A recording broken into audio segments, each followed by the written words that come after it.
नमस्कार दर्शक बंधु पवित्र रज संक्रांति बा मिथुन संक्रांतिर हार्दिक अभिनंदन एवं शुभकामना जणाई आजिर कार्यक्रमटी को आरंभ करिबा एवं जानिबा एही रज संक्रांति एवं मल अमावास्यार महासंयोग जहा दीर्घ 139 वर्ष परे घटित हेबा पाई जाउची ताहा समस्त ब्रह्मांडरे प्रभाव पकाइबा सहित 12 गोटी राशि उपरे मध्य ताहार प्रभाव पड़िबा पाई जाउची किंतु आपणक मकर राशि उपरे की प्रकार प्रभाव पड़िबो ताहा एही वीडियो माध्यम रे विस्तृत भाव रे आलोचना करिबा। सेतिपाई एही वीडियोटी आपणक पाई बहुत अधिक गुरुत्वपूर्ण रहिछि कारण देखंतु आपणक मकर राशि रे एही मिथुन संक्रांति दिन सूर्य गोचर करुछंती षष्ठ भाव को एवं षष्ठ भाव को कुंडली रे एतटा शुभ बोली मना जाएनी जेउ कारणरू एही रज संक्रांति परे बहुत बड़ बड़ परिवर्तन आसिबो आपणक जीवन रे एवं समस्त मकर राशि रा व्यक्ति विशेष मानकु एका प्रकारर प्रभाव पड़िबो नाही। किछि मकर राशि व्यक्तिंकर भाग्य चमकी पारे एवं किछि मकर राशि व्यक्तिंकर भाग्य दुर्भाग्य रे बदली पारे। एहा आपणकर नक्षत्र उपरे निर्भर करुछि कि आपणकर केउ नक्षत्र। देखंतु मकर राशि 3टी नक्षत्र रहिछि। उत्तराषाढ़ा मकर राशि 21/10, श्रवणा मकर राशि 22/10 एवं धनिष्ठा मकर राशि 23/10 मकर राशि एवं एही 3टी नक्षत्र रे अलगा अलगा प्रभाव रहिबो एही रज संक्रांति परठारु कारण आपण मानकर नक्षत्र अधिपति अलगा अलगा अटंती तेणु करी आपणकर भाग्य चमकिब ना दुर्भाग्यग्रस्त हेबो आपणकर आशा गुड़िक पूरण हेबो ना आपणकर आशा गुड़िक अधारे रहिबो एवं सेही दुख कष्ट पीड़ा भितरे आगको बढ़ी चलिबे किंबा आपणक कार्य रे आपणको सफलता मिलिबो ना विफलता मिलिबो एही वीडियो रे विस्तृत भाव रे आलोचना करिबा।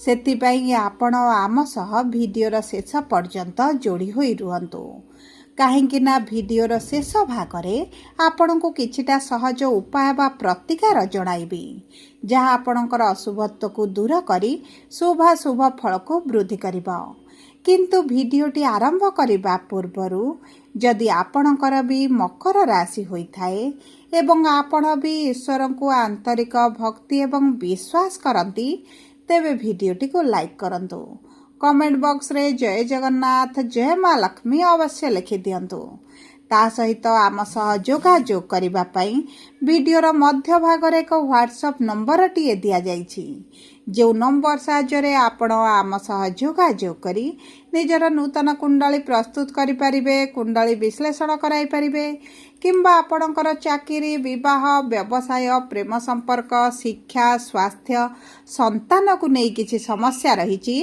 तार सहजरे एवं स्वल्प मूल्य रे समाधान करि परिबे। सेथिपाई आपण आम सह वीडियोर शेष पर्यंत जोड़ी होई रुहंतु एवं व्हाट्सएप नंबर माध्यम रे आम सह जोगाजोग करी खूब कम मूल्य रे आपणक समस्यार समाधान करंतु।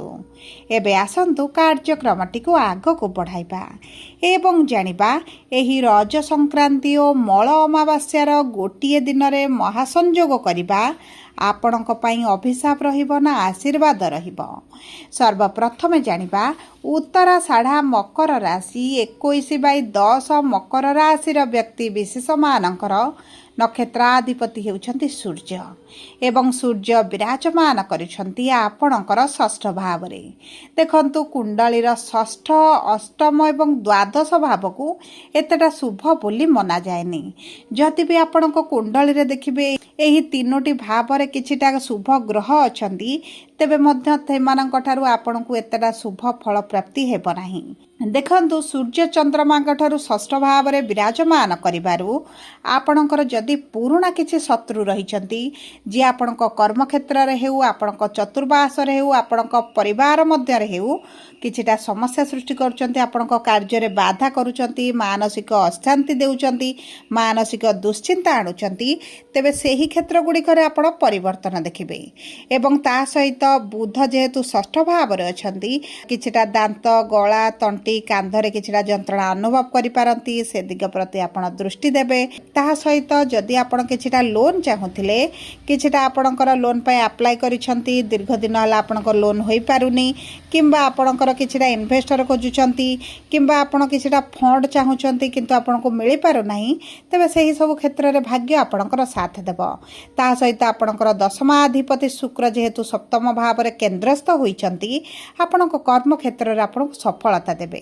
कर्म क्षेत्र रे जो मानसिक दुश्चिंता बढ़ुची शत्रु बढ़ुचंती समस्या बढ़ुची सही क्षेत्र रे शुभ शुभ फल प्राप्ति हेबा सहित आपणकर जदि नूतन चाकरी रो संधान रे रहिचंती नूतन चाकरी आपनको प्राप्त होइजिबो। विद्यार्थी माननको शिक्षा क्षेत्र रे अति उत्तम फल प्राप्ति हेबो। जदि आपणकर सरकारक संबंधित किछि कार्य पेंडिंग रहिची किंबा आपण सरकारक संबंधित किछिटा कार्य पई अप्लाई करिसंती परीक्षा पई हेउ प्रोजेक्ट पई हेउ किछि बड़ डील रहिची तेबे सेही सब क्षेत्र रे मध्य शुभ शुभ फल आपनको प्राप्ति हेबो। विशेष भाव रे विवाह पई आपणकर अति प्रबल योग बनुची। एबे आसंतु जानिबा श्रवणा मकर राशि 22/10 मकर राशि व्यक्ति विशेष मानकर चंद्रमा हेउछंती नक्षत्राधिपति एवं सप्तमाधिपति मध्य आपणक मकर राशि रे चंद्रमा को कहा जाए। देखंतु एही समय मध्य रे जदि आपण प्रेम संपर्क रे अछंती प्रेम विवाह करबा पई चाहुछंती तेबे मध्य आपणको उत्तम फल प्राप्ति हेबो। पूर्वरु बाधा विघ्न समस्या पारिवारिक समस्या किंबा किछिटा द्वंद्व एवं हाँ नाई भितरे मध्य जदि आपण रहिथिले तेबे मध्य विवाह पई प्रबल योग बनुछि किंतु मन रखि थांतु आपणक जन्म कुंडली रे प्रेम विवाहर योग थिबा अत्यंत जरूरी। जदि विवाहर योग नाही तेबे विवाह आपणकर होई पारिबो नाही। ता सहित जो व्यक्ति मानकर वैवाहिक जीवन में समस्या चली से समस्या गुड़िक दूर हो आपणक पति पत्नी मध्य बुझाबणाटी बढ़ी पारिवारिक परिस्थिति को नहीं जो समस्याग्रस्त रोते से धीरे धीरे सुधार आसब। माँ को स्वास्थ्य को आपन को टिके जगिबाकू पड़िबो।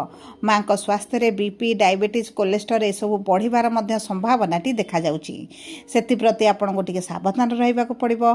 आपन को स्वास्थ्य को टिके विशेष भाव रे जगिबाकू पड़िबो काहेकि ना अष्टम भाव रे केतु विराजमान करिसंती। एही समय मध्य रे यातायात समय टिके ध्यान दियंतु एवं देखंतु आर्थिक स्थिति आपनकर रोजगार रहउची किंतु आपनकर सेविंग होई परिबो नाही।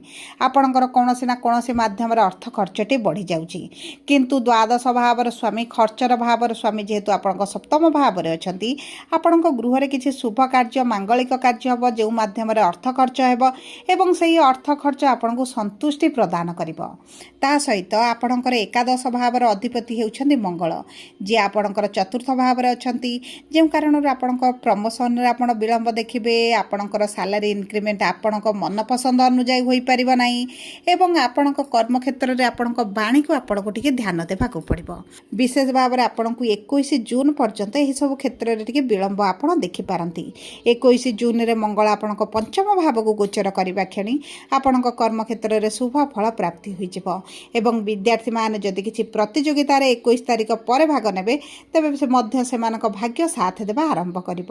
एबे आसंतु जानिबा धनिष्ठा मकर राशि 23/10 मकर राशि व्यक्ति विशेष मानकर नक्षत्राधिपति होउछन्ति मंगल गोचर करुछन्ति धर्म त्रिकोण को बा आपणक पंचम भाव को। मंगल पंचम भाव में विराजमान करी सप्तम दृष्टि निजस्व स्वर राशि को प्रदान करिवे। दीर्घ दिन रे किछि इच्छा अभिलाषा आपणकर पूर्ण होइजिबो। उच्च शिक्षा करिबा पई जदि इच्छा प्रकाश करुथिले उच्च शिक्षा करि पारंती। प्रेम संपर्क रे जदि आपणकर समस्या रहिछि ता दूर होइजिबो किंतु एही समय मध्य वाणी को आपणको नियंत्रण रखिबाकू पड़िबो नचेत प्रेम संपर्क रे ब्रेकअप दूरता भली परिस्थिति मध्य आपण देखि पारंती। ता सहित आपणकर जदि किछिटा रोग ऋण शत्रुजनित पीड़ित रहिथिले गुप्त शत्रु वृद्धि घटुथिले तेबे आपणकर शत्रु माने नाश जिवे किंबा आपणक शत्रु मानक आपण चिन्हट करी दूरता बनाइबा आरंभ करिवे। जमी भूमि जान वाहन संबंधित जदि किछि समस्या रहिथिला ताहा दूर होइचिबो। जदि आपणको मिथ्या केस रे फसा जाइथिला ତେବେ ମଧ୍ୟ ଆପଣ ସେଥିରୁ ବାହାରିବା ପାଇଁ ଚାହୁଁଛନ୍ତି ଏବଂ ଯଦି ଆପଣ କିଛି ପ୍ରପର୍ଟି କ୍ରୟ କରିବା ପାଇଁ ଚାହୁଁଛନ୍ତି ଆପଣଙ୍କ ପାଇଁ ଉତ୍ତମ ସମୟ ରହିଛି। କିନ୍ତୁ ଆପଣଙ୍କର ରାହୁ ଯେହେତୁ ଦ୍ୱିତୀୟ ଭାବରେ ଅଛନ୍ତି, କେତୁ ଅଷ୍ଟମ ଭାବରେ ଅଛନ୍ତି, ବାଣୀର ସ୍ୱାମୀ ବୁଧ ଷଷ୍ଠ ଭାବରେ ପୀଡ଼ିତ ସ୍ଥିତିରେ ଅଛନ୍ତି, ଆପଣଙ୍କ କଥା ଆପଣଙ୍କ ବାଣୀ ବହୁତ ଅଧିକ ପ୍ରଭାବିତ କରିବା ଆପଣଙ୍କ ସମ୍ପର୍କକୁ ଏବଂ ଆପଣଙ୍କ କର୍ମକ୍ଷେତ୍ରକୁ। ତା ସହିତ ଏହି ସମୟ ମଧ୍ୟରେ ଯଦି ଆପଣ ଚାକିରି ପରିବର୍ତ୍ତନ ପାଇଁ ଚାହୁଁଛନ୍ତି ତେବେ 21 ଜୁନ୍ ପରେ ଯଦି ଆପଣ କିଛି ନିଷ୍ପତ୍ତି ନିଅନ୍ତି ଆପଣଙ୍କ ପାଇଁ ଶୁଭଦାୟକ ରହିବ। ଯଦି ଆପଣ ବିଦେଶ ଯିବାକୁ ଚାହୁଁଥିଲେ କିନ୍ତୁ କିଛି ନା କିଛି ସମସ୍ୟା ପାଇଁ ବିଦେଶ ଯାତ୍ରା କରିପାରୁନଥିଲେ ତେବେ ମଧ୍ୟ ଆପଣ ବିଦେଶ ଯାତ୍ରା କରିପାରନ୍ତି। ଆପଣଙ୍କର ସମସ୍ୟା ଗୁଡ଼ିକ ଦୂର ହୋଇଯିବ। ସନ୍ତାନ ପ୍ରାପ୍ତି ପାଇଁ ମକର ରାଶିର ବ୍ୟକ୍ତିବିଶେଷଙ୍କ ପାଇଁ ଅତି ଉତ୍ତମ ସମୟ ରହିଛି। ଶୁଭତ୍ୱକୁ ଦୂର କରି ଶୁଭାଶୁଭ ଫଳ ବୃଦ୍ଧି କରିବା ପାଇଁ ଆପଣ ପ୍ରତ୍ୟେକ ଦିନ ପ୍ରାତଃ ସମୟରେ ସୂର୍ଯ୍ୟଙ୍କୁ ଜଳ ଅର୍ପଣ କରନ୍ତୁ। ମହାଦେବଙ୍କର ଉପାସନା କରନ୍ତୁ। ପ୍ରତିଦିନ ପ୍ରାତଃ ସମୟରେ ଓಂ ନମଃ ଶିବାୟ ମନ୍ତ୍ର ଅତି କମରେ 21 ଥର କିମ୍ବା 108 ଥର ପାଠ କରନ୍ତୁ। ହନୁମାନ ଚାଳିସା ପାଠ କରିବା ସହିତ କିଛିଟା ପଶୁପକ୍ଷୀମାନଙ୍କୁ ଖାଦ୍ୟ ଅର୍ପଣ କରନ୍ତୁ ଏବଂ ଚେଷ୍ଟା କରନ୍ତୁ ପ୍ରତି ଶନିବାର ଦିନ ଶନି ଚାଳିସା ପାଠ କରିବା ପାଇଁ କିମ୍ବା ଶନିଙ୍କର ବୀଜ ମନ୍ତ୍ର ସନ୍ଧ୍ୟା ସମୟରେ ଜପ କରିବା ପାଇଁ କିମ୍ବା ଶନି ମନ୍ଦିରରେ ସୋରିଷ ତେଲର ଦୀପଟିଏ ଜାଳିବା ପାଇଁ ଆପଣଙ୍କ ପାଇଁ ଅତି ଉତ୍ତମ ରହିବ। ସବୁ ପରେ ଯଦି ଆପଣଙ୍କର ମକର ରାଶି ହୋଇଥାଏ ଭିଡ଼ିଓଟି କିଭଳି ଲାଗିଲା କମେଣ୍ଟ ବକ୍ସରେ ଲେଖି ଜଣାନ୍ତୁ। ଯଦି ପ୍ରଥମ ଥର ଆମ ଚ୍ୟାନେଲକୁ ଆସିଛନ୍ତି ଚ୍ୟାନେଲଟିକୁ ସବସ୍କ୍ରାଇବ୍ କରନ୍ତୁ।